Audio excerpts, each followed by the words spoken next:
St. Louis Chinese American News next on City Corner.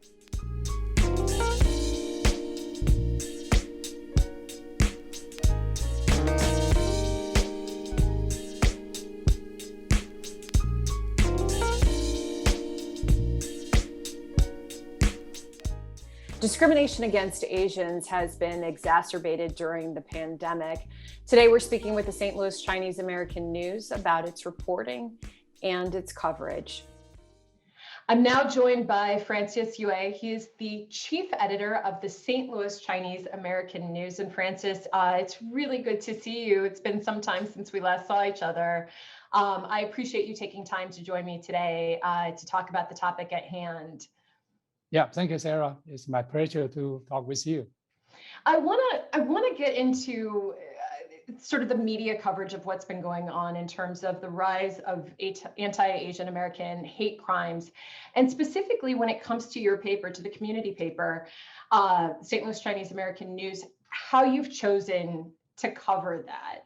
So maybe just kind of let's dive into the media world and the past year especially, because the number of crimes has increased so much. How have you chosen for the paper to cover that? Yeah, that's the things we are focused on right now. And actually talking about the hate crime, I think, don't get me wrong, our community, St. Louis community or Chinese community or the mainstream community, we are very good, we are peaceful, and we're not as other place in this country. But all things start from the I don't want to say that word, but people say China virus. I think all start from there, and then developing all kind of bad sequence to the community. And from the newspaper point of view, and because we cover the community from the every angles, everywhere, and I can summarize this hate crime. I don't want to start from, but our reporting start from the we publish a statement from 4 Asian organizations. The statement is talk about in the Missouri House, one representative, he used China virus in his official speech. And then our organization say, hey, no way, it's not right. It's kind of wrong. So we publish a formal statement, say, hey, we're against that one. Please don't use that China virus.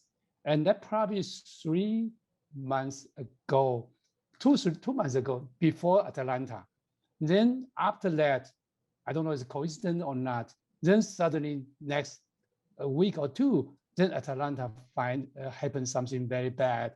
Then start from there, the whole community kind of wake up. Wow, that's happened to us. You know, it's not somebody else, it's us. So we kind of, I don't want to say scared, but we wake up, we're aware of that. Then we continue to cover all the events, stuff from there. Yeah. Mm-hmm, mm-hmm. I think you raise a good point in terms of coverage, and when you are a reporter, journalist, and editor, and a person of color, and you choose to report on racism, hate crimes, you're in an interesting position, right? Because on the one hand, there's sort of the emotional labor that goes into it. You're not just reporting on something that's happening. It's something that could potentially happen to you, or something that is happening or has happened to you. So as an editor, I mean, how far do you take your staff and your team to dive deep into this, where there is that sort of emotional labor? In fact, in some cases for mainstream media, you'll have reporters that, you know, are sort of traumatized by the coverage that they're giving if it's about themselves or about their community. And so I was just interested in hearing you say that. How do you handle that from the sort of emotional standpoint, but also being objective yet informative in your coverage? Yeah, exactly. You know, sometimes when we're facing this kind of event or issue, sometimes I say, oh, I'm a reporter, I just go there, take picture. I don't have a feeling. But sometimes committee people will say, hey, Francis, get involved, you know, get in, because you are from the Asian community. Mm-hmm. That is why most of the event and our newspaper and myself get involved 100%. You know, we help organize, we help contact, you know, people coming to as a speaker, and also the same time, and our reporter and myself, and we take picture, we report, we write news in Chinese, of course, so that our community can understand what's going on here. So that's where we are staying, and we get involved as a person and also get involved as a media. Yeah. What's the line that you take of sort of when you talk about your readers of how far you want to take them? Meaning you want to report on the facts, you want to report on what's happening in the St. Louis community and in Missouri, but then also what's happening nationally. But where do you make that call where you don't want to instill too much fear, but you also want to stay informative? Where are you making those kind of newsrooms decisions about how far you want to delve into a topic so that the community who's reading your paper here in the St. Louis area you're not giving them too much information or bringing in too much fear, but at the same time keeping them informed? Yeah, that's very, very important. I think that's what we call homework. We have to do a lot of homework before we write a report, even maybe 3 paragraphs, but we need to do a lot of homework. We have to make sure that's happened. Is a hate crime or just regular crime, and where it happened or how often it happened. So that's a lot of homework. We need to study a lot and follow the countrywide trend. Hey, whole countrywide talk about Stop Asian Hate. But in the St. Louis area, we will do that too. But do we have an Asian hate crime here? So that's why we need to do homework. We need to see the report. We need to make sure everything we are in the balance, not that side or that side. A good example is 2 weeks ago, we have a lady drive a car. Somebody hit her and she just go out and try to figure out what's happened. And people just steal her car, drive away. And that's happened in area. And if I report, okay, this happened in area A, then area A people will be scared. Actually, it's happened everywhere. Unfortunately, that's a lady, it's a Chinese lady, and it happened at the night.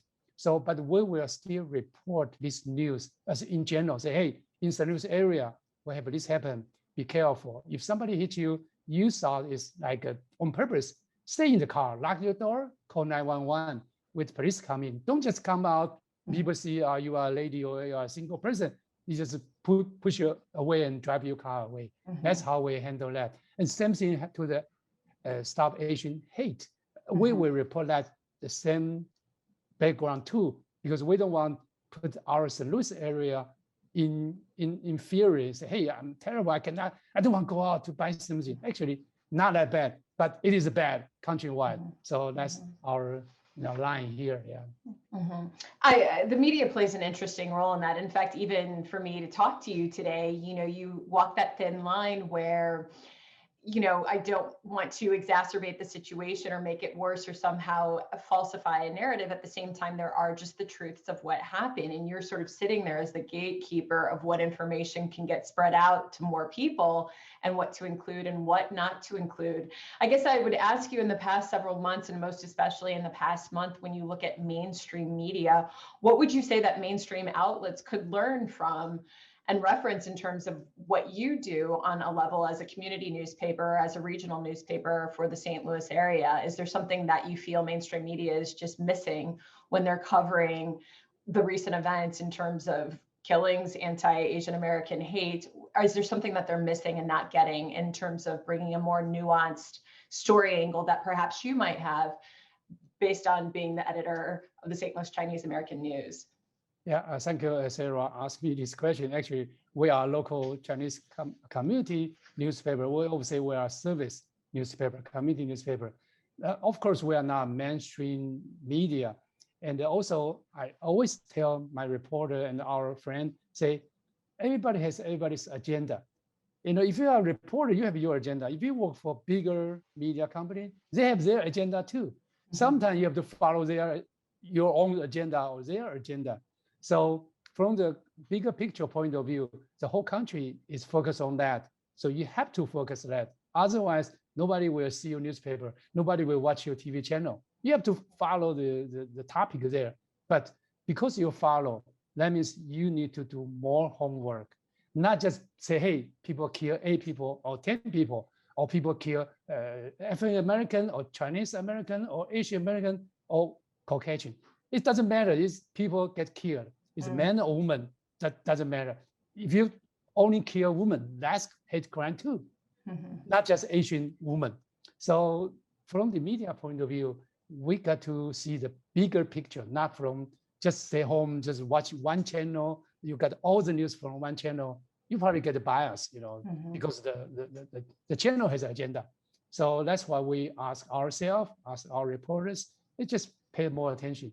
But good thing for us is because we are the local community newspaper. We are not that bigger community, small community, and we almost know each other very closely. Just like I know you, we are friends for many years. So we are good to understand each other, so we don't get into that kind of bad situation. Yeah. No, I think that's a good point. And you also too, I mean, even in the time that I've known you and working with I keep referring to newspaper because I think of back in the day paper, but your online presence, you've been really have a lot of online coverage that is updated all the time, just hourly almost, it seems, or daily for sure. Has that ramped up most especially this past year, or is it just it's been that way for the past few years?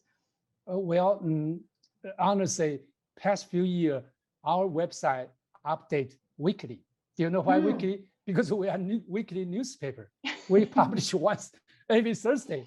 We update our newspaper, we update our website. So it's like every week.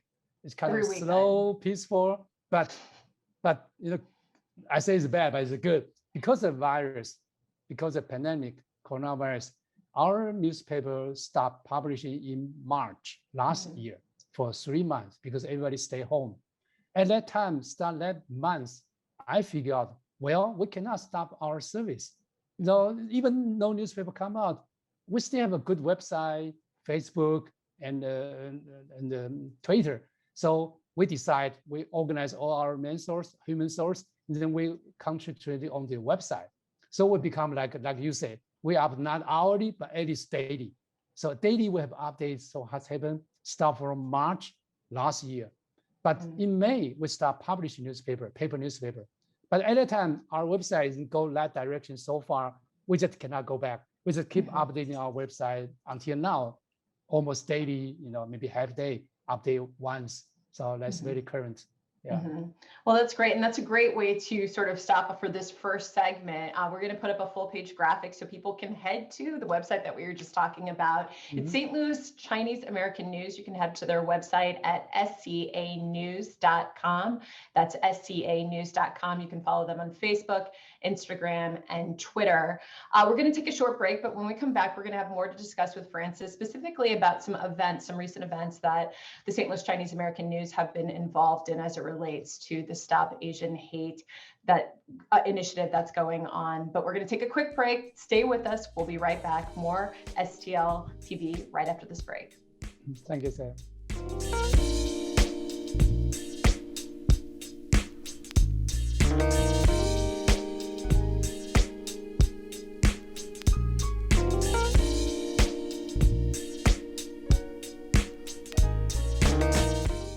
I'm Sarah Thompson, and welcome back to City Corner. Today, I am joined by Francis Yueh. He is the chief editor of the St. Louis Chinese American News. Francis, thank you again for joining me. Yeah, thank you, Sarah. I want to pick back up with some events that the St. Louis Chinese American News has been involved in recently. And you've given coverage to in the paper, both in print and online. And I wanted to start things off actually, which was a very serious event, an emotional and somber event, but an important one. On March 20th, the St. Louis Vigil rally denouncing violence against Asian Americans. Tell me about this event. Okay, thank you. The event is just after Atlanta, since 4 days after it. So we only got 4 days to prepare for that. But because that event is so hurt us, so all the community work together, put all the effort in 4 days. We prepare a Saturday night vigil for victim of Atlanta shooting. And we have probably almost 500 people join at that night.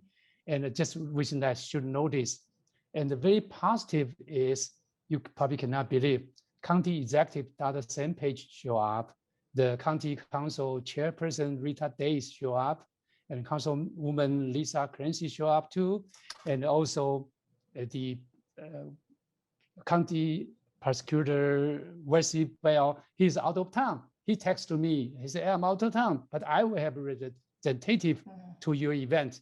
And I think we have I think his name is Sam, join us as a prosecutor office. And we have International Institute and Crossley joining us.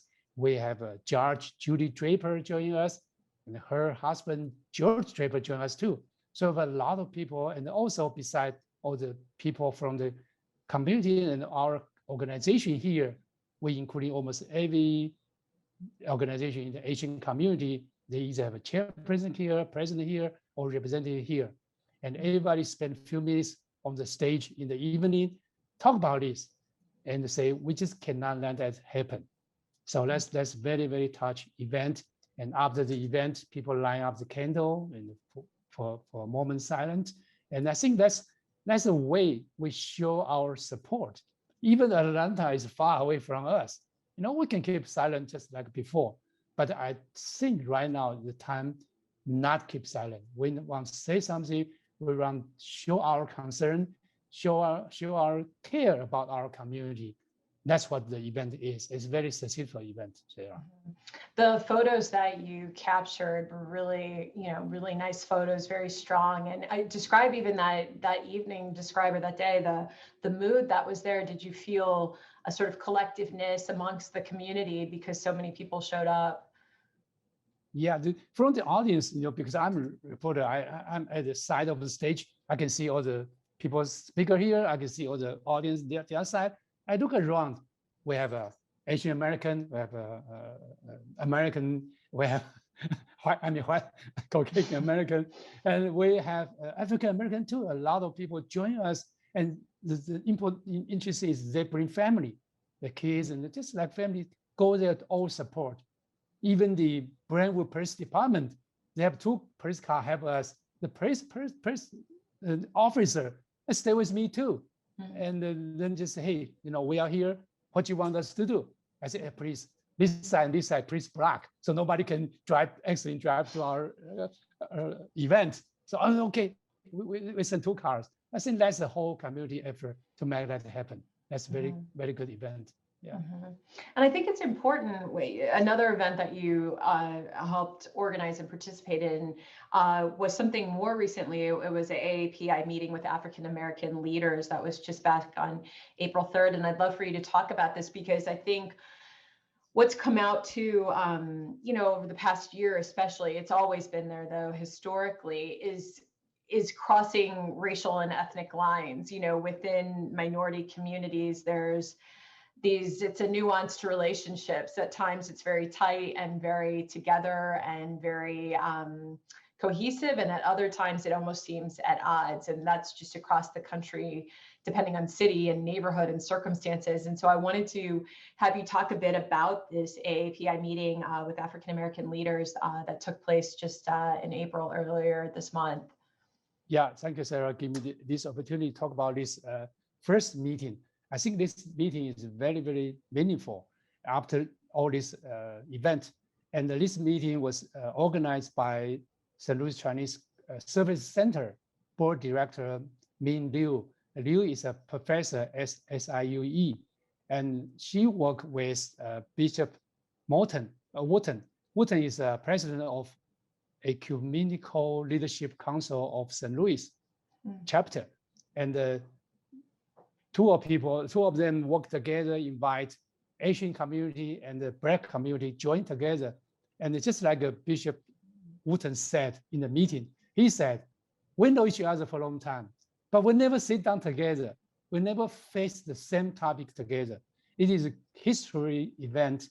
All two communities can sit down together. We can offer help, support each other.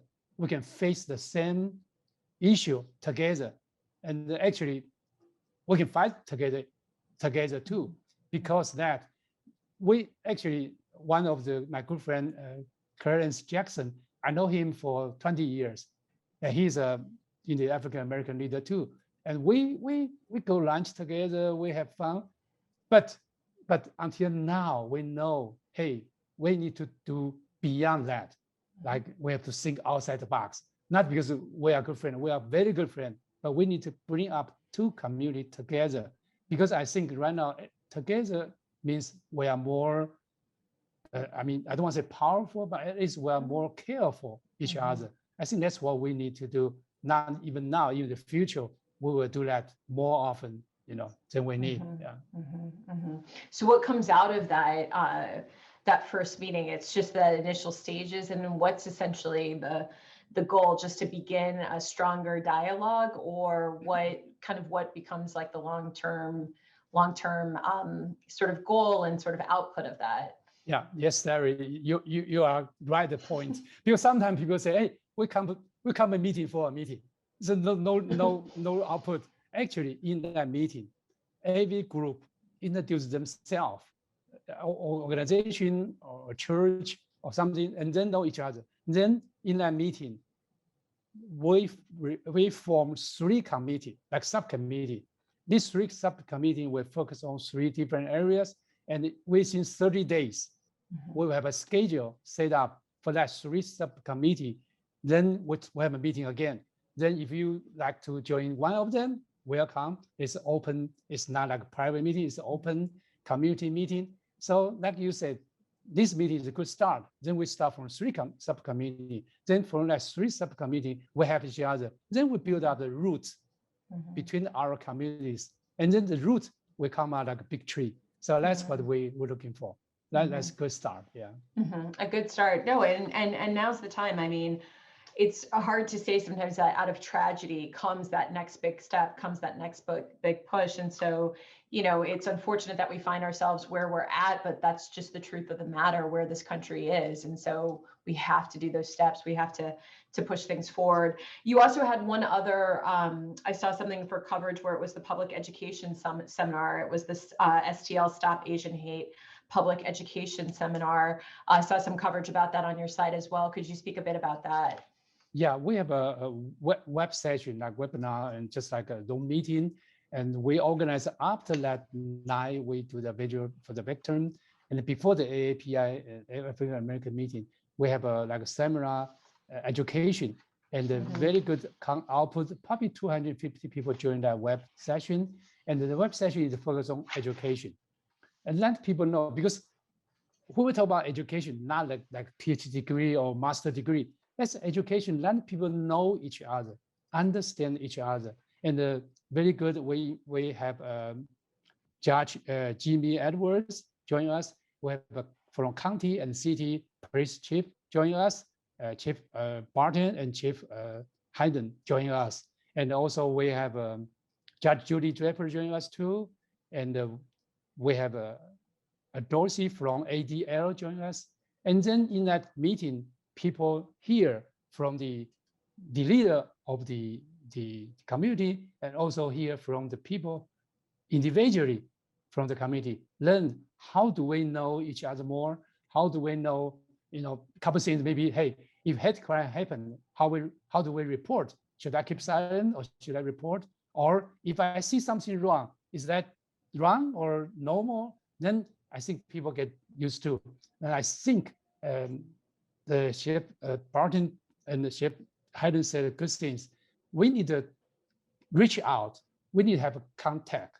Before I know, oh, okay, here. We know each other, but no contact. But right now we have a contact. We have a representative from each other. Now it looks like we are even closer. Just then we feel safe, comfortable, and we know where to go. I think that's a very good education seminar for us. Yeah. I wanted to, before we end the interview, sort of talk about your, the chief editor. So here you are making the newsroom decisions about what to cover. You're participating on, the paper is participating and helping organize the events. But then what about the readers and about the community? Do you hear back after you run a story? Are you hearing back from people in the Asian American community here in St. Louis about the coverage? Do you feel like you have that ear to the ground about how people are responding to your stories and about the coverage, especially in of this past year? Yeah, very, very good, Sarah. Actually, in the beginning of the interview, I talked about a lady, the car was, hit and then snowing. Actually, they tell us, no police report, no any police station, let me know, say, hey, wait, but this can happen. Is our reader. She told her friend told her friend, then talk to us. Now we understand, oh, okay, this happened in our community because we cannot cover every corner. We depend on our reader, our community to work with us. So that's a good example. I think the reason why we can get response is because we cover so many events, so many news, and people start build up confidence to us too. They know, okay, Francis and his newspaper won't publish her name, won't publish her car license plate. So they feel comfortable, let us know. I think that's a good response, good feedback. So that make us, our newspaper and community even closer to help each other to build up a good community here. Yeah. No, I appreciate you sharing that. Well, keep up the good work. I know it's not easy because it's emotional and it's painful. It's traumatizing in terms of what's happened. And know that the community stands with you. I stand with you and the community, but I know everybody else does. And I think we all have to condemn this surge in anti-Asian violence and just to continue onward. But I do appreciate your coverage. And I appreciate you taking the time to speak with us today. Is there anything before we sign off, anything else you'd like to add? Sarah, I'm thinking about what should I conclude my interview with you. Actually, I try to repeat what Chief Haddon tell us in the public education seminar. He said, we should not shame about our color from our parents. So, if I'm Asian American, I'm Asian American. If I'm African American, I'm African American. I'm proud of, because this is the color of my parents. Yeah. So that's very touched. And I think everybody should build up our own confidence. And also in this country, this United States is a beautiful country, wonderful country, diversified. Because that we are so strong. So we love this country. We want to keep this country even more lovable. Yeah. So everybody contribute themselves to this country, make it better and better. Yeah. Thank you, Sarah. No, thank you. That's a beautiful note to end on. And I appreciate your time today. And for everyone watching at home, if you want to follow the St. Louis Chinese American News, you can head directly to their website, is SCA News, SCAnews.com. That's SCAnews.com. You can follow them on Facebook at STL Chinese, Instagram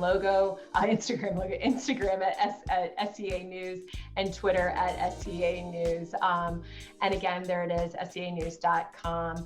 Francis, thank you. It was so good to see you virtually, and thank you for your time today. Thank you. Thank you, Sarah. I'll see you next time. See you next time, and thank you at home for watching STL TV, and keep it right here on STL TV. Experience St. Louis.